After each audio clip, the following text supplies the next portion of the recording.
And now it's time for informal roundtable discussion on the Democratic nomination election process. We're talking about race among many other things. Check it out. So we're bringing a roundtable discussion on the presidential campaign from the Brooklyn Moon Cafe. With us here we have Falana, we have Leonardo, Paul Wayne, Akelia, and Michael. Welcome, guys. First, I'd like to start by saying, how important do you think race is in this presidential campaign? Well, race is very important.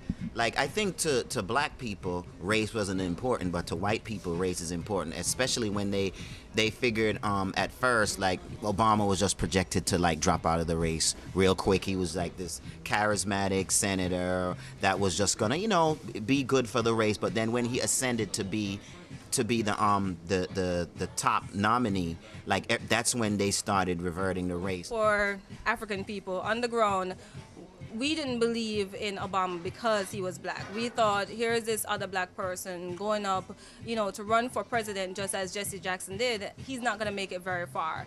And so it was important for us in that it held us back. It caused reservations amongst ourselves in determining whether or not we should vote for him, as opposed to looking at his credentials, looking at whatever he had to offer and say, regardless of whether or not he wins, the fact is our brother is courageous and he has what it takes to become the president of the United States of America. And so for us, it was important. It was important for us to see this person going forward, and we resisted until we see that a lot of white people were going for him. A lot of white people were voting and saying, listen, yes, we are behind him, and we started to jump on the bandwagon, a good amount of them. That is true. That's why I think the Super Tuesday, the black vote swing on Hillary's side, because I think people just imagine Obama as another Jesse Jackson is just going to drop out. But I think if Super Tuesday, if New York had voted at the end of February, the black vote would more resonate to him than they did on February 5th in Super Tuesday, when you get such a small number of black votes.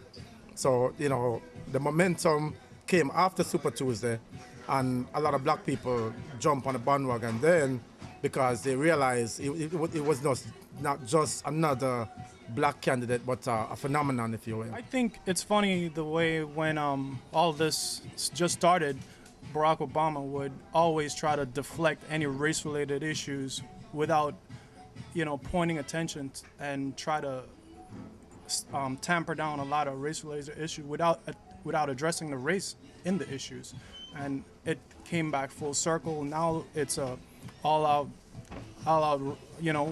race issue where it's not really taboo anymore to really say who's black and this is a black issue anymore.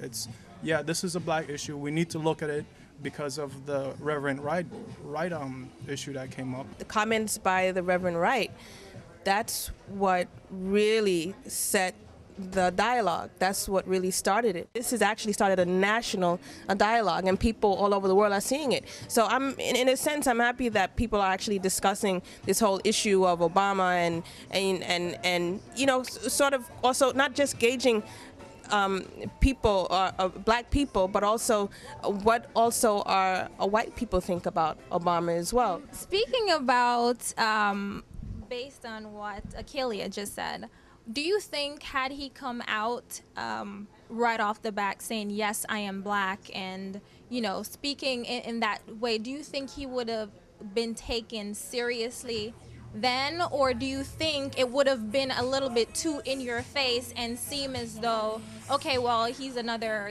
Jesse Jackson or. So keep in mind, Reverend Jesse Jackson, because unlike other politicians, a lot of politicians that have come out, they don't have that preacher background, that church folky, preachy kind of, stuff. It's not, you don't have to be Achilles and saying, yes, I am black. However, the question had come up earlier on. A lot of forums were held asking him about, his response in terms of race and so on and so forth.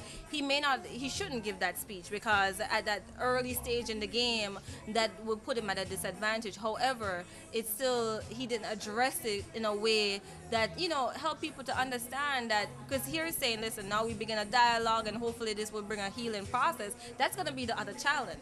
The other challenge is, now you gave that great speech, what you going to do about it? How are you going to help to continue that healing dialogue that this nation needs? He had the ability to bring people together, so I think that's part of his process going forward.